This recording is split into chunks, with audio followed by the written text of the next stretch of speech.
we discussed the protocols that were in place for the general elections, and we realized that what we did then worked extremely well in terms of managing of the polling stations.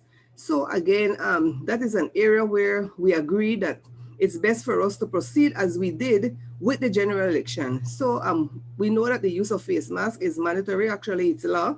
So persons will have to use their face masks.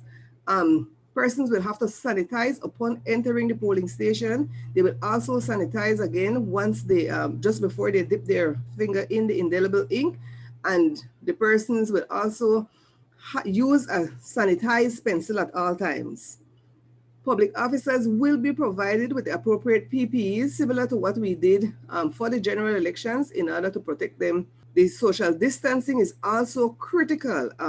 I know that some people had said, well, the election caused for more cases, but I will tell you when it came to the polling station itself and the conduct of the election itself, we don't have any evidence to say that going out to vote and persons waiting in line or persons casting their vote, that they were actually placed in any situation to catch COVID, because like I said, all the precautionary measures were in place.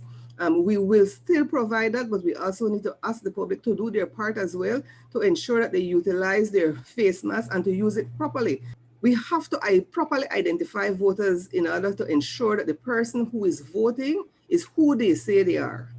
So what we have emphasized though is for the general public, because persons will be required to momentarily remove it, probably for 10 seconds maximum. But we're asking that persons do not speak while that mask is being removed.